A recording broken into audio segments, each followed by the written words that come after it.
Hi, everybody. Welcome to Resilient Now Podcast. I'm back. Yay. It's been a few weeks. So I have a guest that came to me. I'm starting to get these amazing people who are coming to me because they want to help people and they want to share. So Tamie, thank you for being here. So happy you're Thank here you. with us. So I'm so excited to be here with you. Oh, great, great. We're excited too. So what is really Resilient Now podcast, everybody? What is it? It's a place where, some people got a phone, there might be somebody out in the world who got a call and said their mom died or they got cancer or we don't know. But hopefully, they're feeling terrible and then they don't have hope.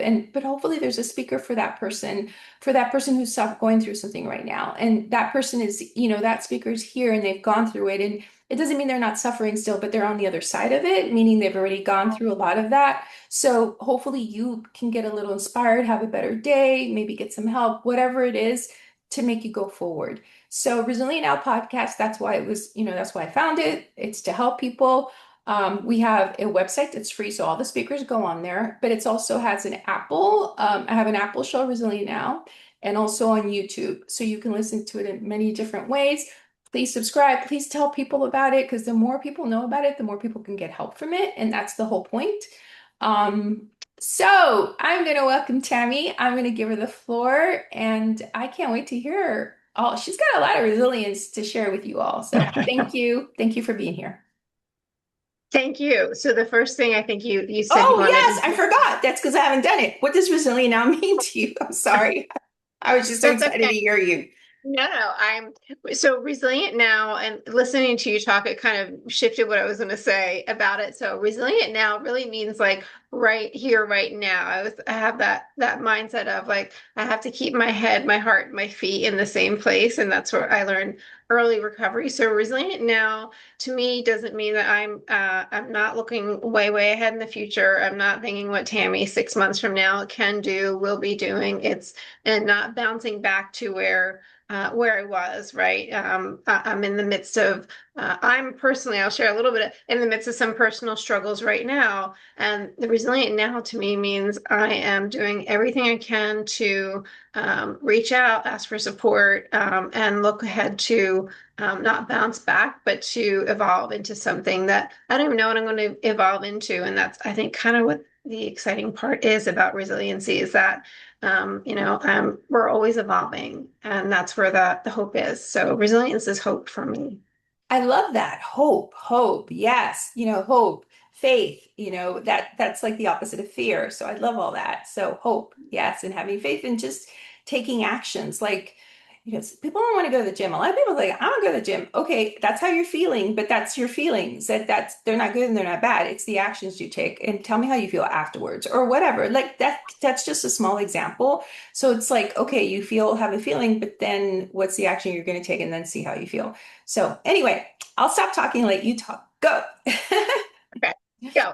So resilient story is what we wanted to, it's funny is I feel like I have so many of them and I feel like that's something I'm grateful for. And in some moments I'm like, oh, why do I have to have so many things? And I think a lot of people feel that way. Like, why did so many things happen that I have to become resilient from? And so I'm going to share a little bit about my medical stuff because a lot of my resilience is life things, but also medical history. And that is, I wrote a book about chronic illness and eating disorders, and it really was born out of me having my own lived experience and wanting to create a space to say, like, I see you and I hear you.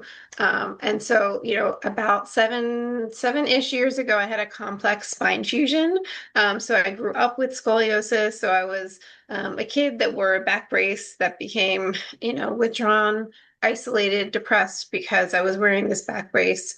Um, the longer version, if you want to hear him, I'll be happy to tell you. But and so, kind of born out of that isolation and depression, then developed into an eating disorder, and then I struggled in college with alcohol use, and have been sober for coming up on 29 Oh years. my God, I'm congratulations. I have a lot of friends getting who are so sober. I love that. Thank you.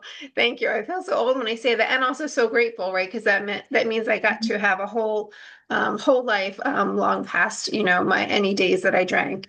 And so that scoliosis story kind of continued though, right? So it led to some surgeries in my 20s, and then at 43, I had a complex spine fusion. So I got to the point where I'd become an athlete at like 38. I'd never done any of those things, Wow, and that's so I fantastic. was Wow. doing triathlons and long distance open water swimming. And what led to my spine surgery was my scoliosis. My spine had degenerated to the point where I was tripping when I walked, and just it was an elite to really just long term negative things. So, through a long process, we had the surgery.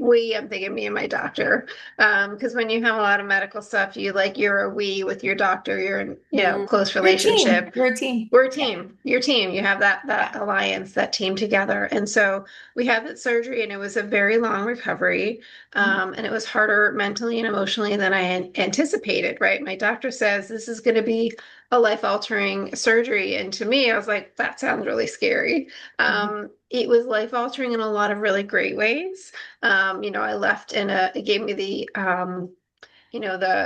I felt strong enough to leave an abusive relationship, because I was like, if I did this to change my life, so I'm in this unhealthy relationship I felt stuck in for years, and it gave me the courage to leave that. I got to make a lot of really positive changes Bravo. in my life. Thank you. I think it's sometimes something really big like that gives us the courage to do something even bigger, like, okay, if I got this new spine to give me my life back, like I really need to I'm gonna get my life back. Um, and from that spine surgery, I did develop some PTSD symptoms. Nobody really talks about that coming as kind of like Mhm. a after effect of a major surgery. And so, from that the PTSD symptoms and going back to therapy, and I'm like, I should know this. I'm a therapist, and I've been, but we're patients too. So, from all of that, I started reaching out and asking other people about their experience.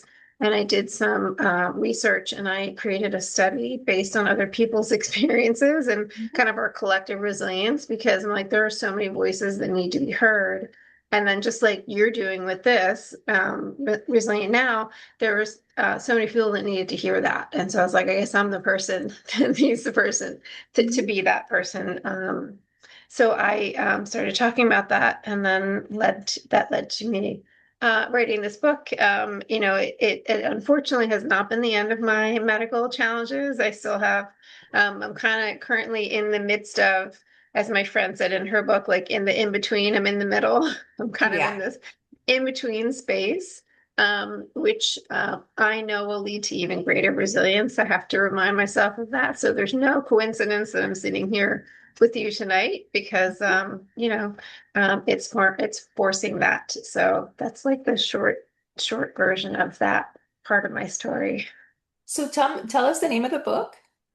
Oh, the name of my book is it's a very little real title. It's Chronic Illness and Eating Disorders, Assessment, Clinical Skills, and Lived Experiences. So um I'm, professionally, I'm recovered from an eating disorder also, almost as long as I've been sober, and then therapist by training, and that's the field that I've worked in for many years is eating disorders. And I Mhm. do feel like my little one here, Yeah, I there's a do, kitty. He's I like, I want to be part of too and help she people. always Mhm. wants to. So she's resilient. So she has one eye. So she's a resilient little one. Um, so it's my story in the first chapter, but I have lived experiences of several others in the book. I thought it was important to tell. I'm just one story. There are many stories, and then Mhm. some activities that you can, do by yourself or with a therapist. And so I think it's really Do something you that, mind giving us one of the activities just to see like something yeah, new and we could do? actually. Fun fact, I just uploaded something. It's a free resource that I've been working on with someone. We called it like an ebook because it turned out to be like 7 pages long. Okay. So it's free Okay. on my website. It's called What's in a Name?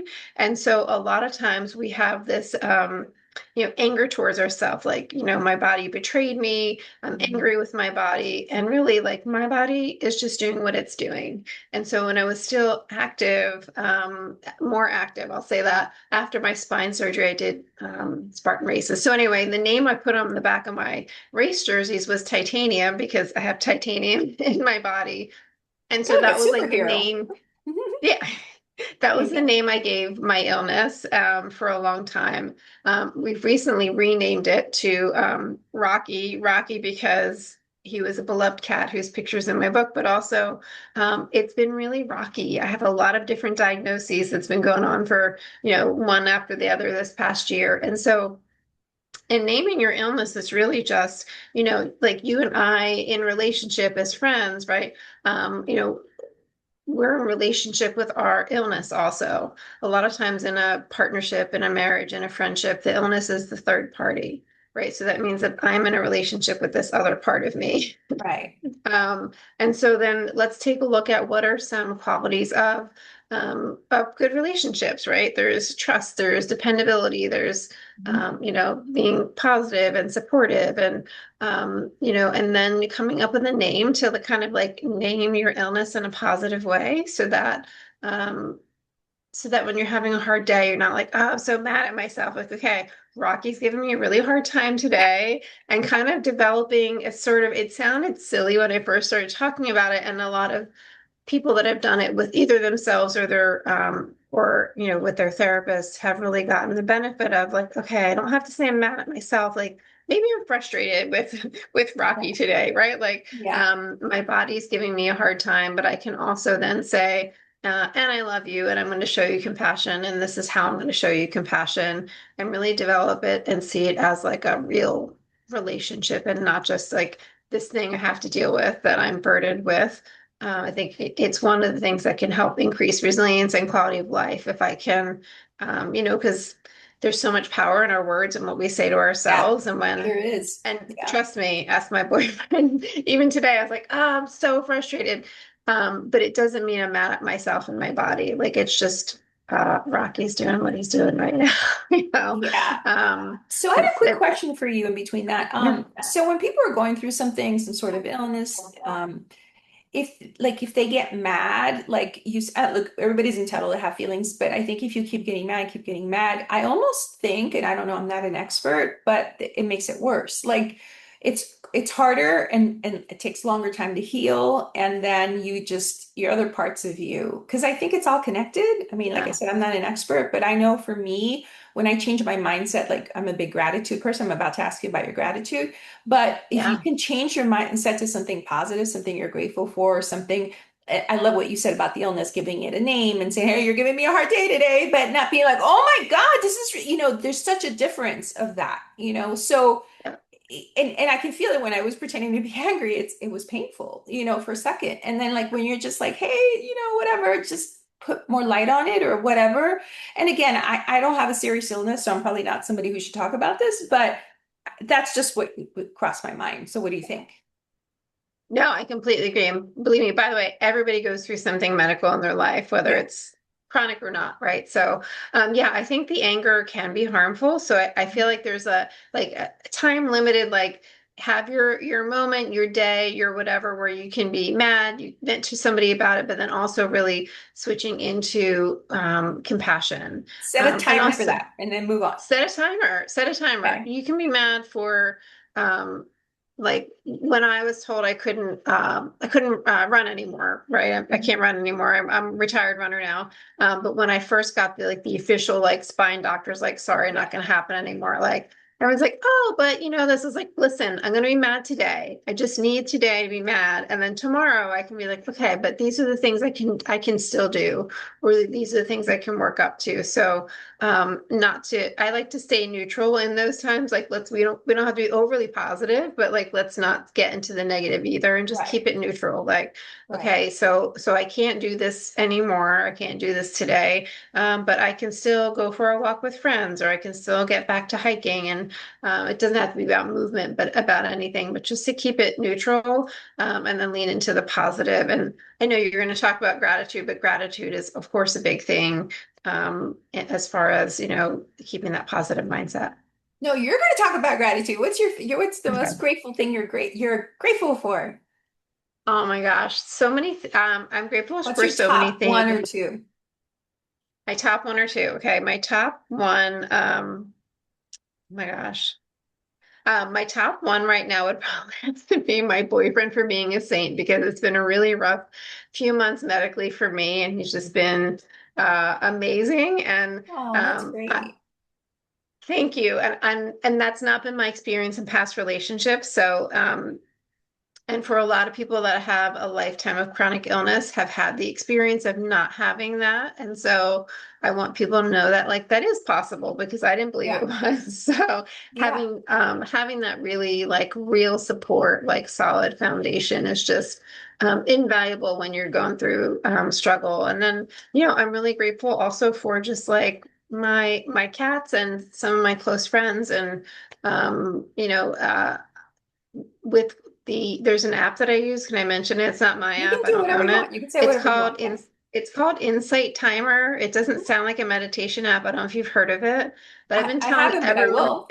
I'm gonna find I've out. Yeah. telling everyone about it because I'm not great at meditating, but there's meditations, affirmations for everything. So when I take a shower, I put on like the longest affirmation thing I can listen That's to great. because Yeah. the more of that I can soak in, the better. Yeah. So yeah, those That's are my top few. amazing. Thank you so much for being here. And, if anybody needs to get hold of the speaker, if you send me an email to a resilientnow@gmail.com, I will forward it. I can't always say they're going to return them, but for the most part they do. So, just email me and I'll put you in contact the best way I can.